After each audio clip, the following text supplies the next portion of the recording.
बाकी भैया कहाँ है? इतनी सा करके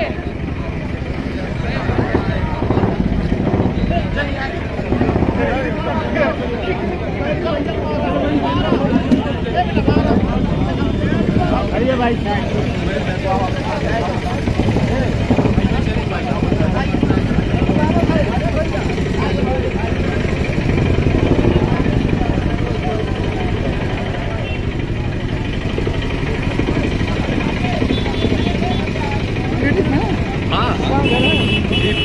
जब ये जाने ना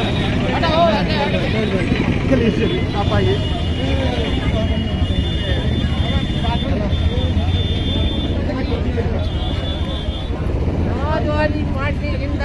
जिंदाबाद।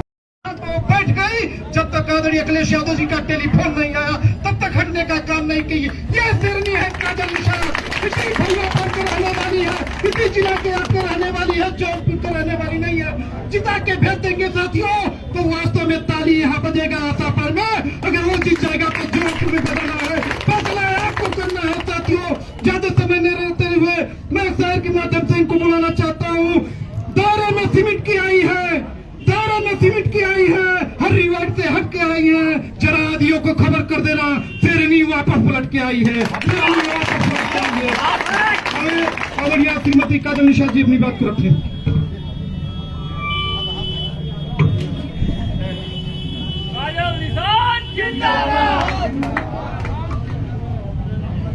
बहुत बहुत धन्यवाद। आशा पार की पावन धरती पर उपस्थित सभी परम आदरणीय सम्मानित ग्रामजन वासियों का मैं स्वागत करती हूँ।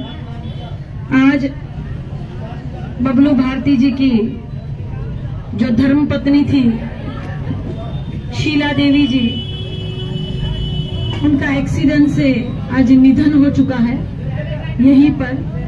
तो मैं चाहती हूँ कि सभी उनके लिए और उनकी आत्मा की शांति के लिए 2 मिनट का,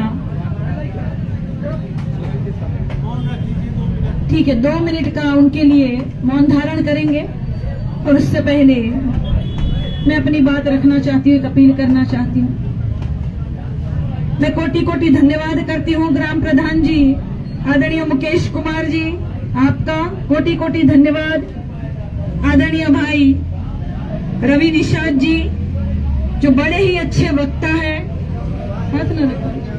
बड़े ही अच्छे वक्ता है, सूझबूझ है, समझ है अपनी बात को समझाने की, बड़ी अच्छी कविता बोलते हैं, शेर व शायरी के माध्यम से भी अपनी बातों को समझाते हैं। वैसे आदरणीय भाई रवि निषाद जी, आदरणीय भाई नंदगोपाल निषाद जी, आदरणीय भाई जय गोपाल निषाद जी, आदरणीय भाई पप्पू यादव जी, आदरणीय भाई गुलाब निषाद जी, भाई सुग्रीव निषाद जी, भाई ब्रिजलाल निषाद जी, भाई नित्यानंद सैथवार जी, भाई आशीष निषाद जी, भाई सुनील वर्मा जी, भाई परशुराम निषाद जी, आदरणीय परशुराम यादव जी पूर्व प्रधान जी, आदरणीय चैलू निषाद जी, आदरणीय मल्लेश्वर गौड़ जी, आदरणीय शिव कुमार निषाद जी, आदरणीय जय सिंह निषाद जी, भाई राम विजय निषाद जी, शेखर शर्मा जी, लालदेव यादव जी, अनिल पांडे जी, सुधाकर मौर्य जी, मुनीलाल निषाद जी, शैलेश यादव जी, लालधर साधु जी, परमंश निषाद जी, आदरणीय डॉक्टर तिवारी जी,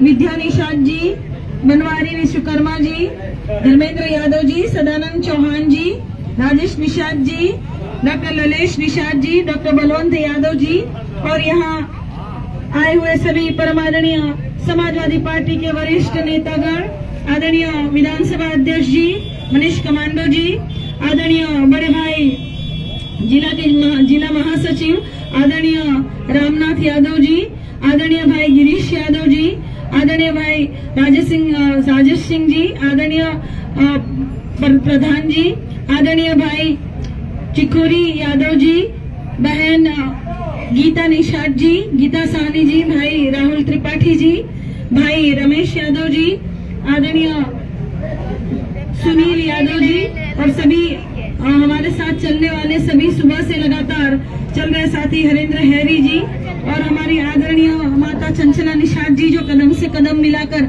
लगातार मेरे साथ चली है। जब मेरा पैर फ्रैक्चर था और पैर में प्लास्टर रहल तब वो लगातार मेरा सहारा बनी आदरणीय चंचला निषाद जी।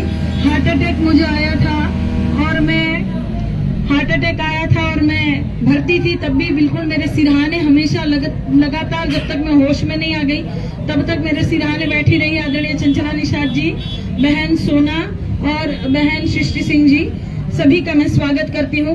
और यहाँ उपस्थित सभी परम आदरणीय बाबूजी, परम आदरणीय हमारी माताएं जो मुझे सुन रही है, आदरणीय बहनें और युवा साथी, प्यारे बच्चों, सभी का मैं काजल निषाद, भुआ पार की रहने वाली, आपकी बहन, आपकी बेटी, यहाँ की लोकल रहवासी और आप सभी की गोरखपुर लोकसभा की प्रत्याशी, आप सभी का स्वागत करती हूँ, नंदन वंदन व अभिनंदन करती हूँ।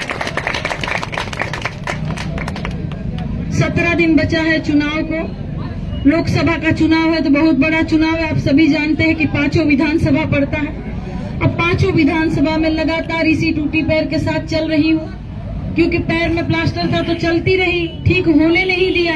प्लास्टर खुल गया तब भी चलती रही, तब भी आराम नहीं किया, तो उसके बाद पैर में सूजन और थोड़ा सा और कीचकता हड्डी में वो रह गया है, तब भी लगातार ऐसे चल रही हूँ। कुछ दिन पहले हार्ट अटैक आया, तब भी लगातार चल रही हूँ। 5 विधानसभा के लगभग 1500-2000 गांव पड़ते हैं टोला के साथ, तो लगातार टोला भी चलती हूँ, ग्राम सभा भी चलती हूँ और लगातार चलूंगी। मैं आपकी अपनी हूँ, आपकी बेटी हूँ, लोकल हूँ, भुआ पार की हूँ। और आपके माननीय सांसद जी, मुझे नहीं लगता कभी आपके सुख दुख में कभी आए होंगे, मुझे नहीं लगता कि कभी आपके बीच में वो आए होंगे। वो 5 साल प्रत्याशी के बाद 5 साल यहाँ से जीते, यहाँ सांसद रहे और जौनपुर के हैं, बाहरी है, और उसके बाद भी उनके नाम का अगर आप देखेंगे एक भी शिलापट्ट नहीं लगा होगा, है कहीं है? दिखा दीजिएगा, शायद मैं गलत हूँ, मैं नहीं हूँ गलत, तो एक भी शिलापट्ट यहाँ उनके नाम का नहीं है। दूसरी बात कि सांसद निधि में जो सांसद निधि उनको मिलती है, जितना रुपया मिलता है, करोड़ रुपया मिलता है उनको सांसद निधि में, वो उन्होंने कहाँ खर्च किया इसका हिसाब नहीं देते हैं। कल बहुत बड़ी डिबेट थी वहाँ तारामंडल में, और वही टीवी वालों को मैं पूछ रही थी कि माननीय सांसद जी से पूछिए कि सांसद निधि का पैसा उन्होंने कहाँ खर्च किया। माननीय सांसद जी से पूछिए कि वे अपनी बेटी को और अपनी पत्नी को न्याय क्यों नहीं देते हैं। वे कहते तो है कि बेटी बचाओ बेटी पढ़ाओ, लेकिन उनकी बेटी न्याय के लिए दर दर भटक रही है, उनकी पत्नी न्याय के लिए दर दर भटक रही है। उनकी पत्नी कह रही है कि हम आपकी पत्नी हैं, और उसके बाद भी उनको न्याय नहीं देते हैं। वो जवाब देने का काम नहीं करते हैं, वो हुटिंग करेंगे और कोई भी सवाल उनसे जनता पूछेगी तो वे कहेंगे हर हर महादेव। जो भी अगर आप सवाल पूछे कि भाई आप अपनी बेटी को न्याय क्यों नहीं देते, बेटी बचाओ बेटी पढ़ाओ का नारा तो आप ही लोग देते हैं ना, तो कहेंगे हर हर महादेव। आप कहेंगे काहे आपने काम नहीं किया, सुख दुख में नहीं आए, एक भी शिलापट्ट नहीं लगी, और सांसद निधि आपने कहाँ खर्च की जनता के बीच में, तो कहेंगे हर हर महादेव। हर चीज का जवाब हर हर महादेव नहीं होता है। हर चीज का जवाब इस तरह से एक सांसद को देना शोभनीय नहीं है। एक सांसद इस तरह से नहीं बोल सकते हैं। वे जाते हैं, वे शमशान घाट का उद्घाटन करते हैं तो सीधा कहते कि बाबू यहाँ जरबत सीधा स्वर्ग में जाइयो, इस तरह की वे बातें करते हैं। ऐसे सांसद जी ठीक है, पर्सनल और प्रोफेशनल लाइफ अलग नहीं रखते हैं, सार्वजनिक उन्होंने अपनी जिंदगी कर दी।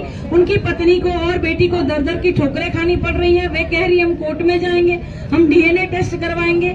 ये तो एक रिश्ता इनका उजागर हुआ है सुग्रीव भाई, मजनू भैया, ये तो एक ही रिश्ता उजागर, अभी तो कितने रिश्ते आने बाकी है, ये तो कितने आने बाकी है अभी।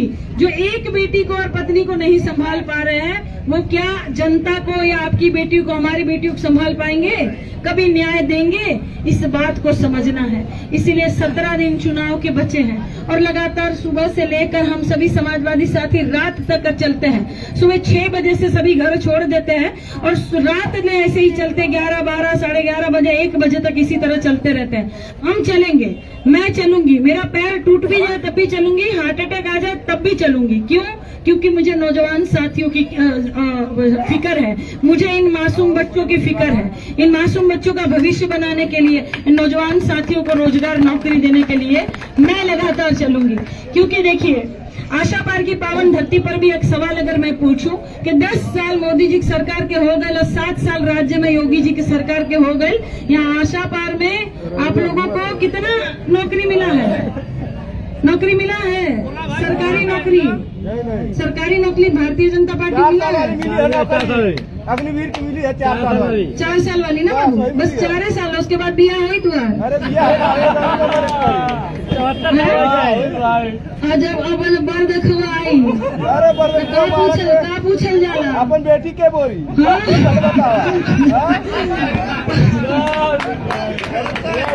और देखो वाला तो पूछल जाला बाबू के लड़का कितना पढ़ल लिखल बा, कितना कमाला? लड़का कितना कमाला, लड़का कौन नौकरी करता, का कमाता, हमार लड़की सुखी रही न, ई न पूछाई, ई नहीं पूछाई कि लड़का कितना कावड़ ढोले बा, के लड़का कितना राम नाम जपता, के भाई समधी जी बताई लड़का कितना घंटी अगरबत्ती बजावता, ई नहीं न पूछाई बाबू।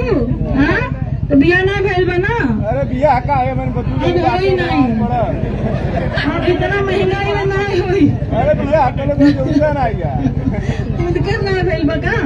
लेकिन चिंता करने की जरूरत नहीं है, चिंता करने की जरूरत नहीं है। ये गठबंधन की सरकार बना दो। गठबंधन की सरकार ने ऐलान किया है कि 30 लाख युवाओं को पक्की नौकरी मिलेगी, आपका ब्याह हो जाएगा, तुरंत ही पसंद कर लेंगे, टेंशन लेने की जरूरत नहीं है। तो जरूरी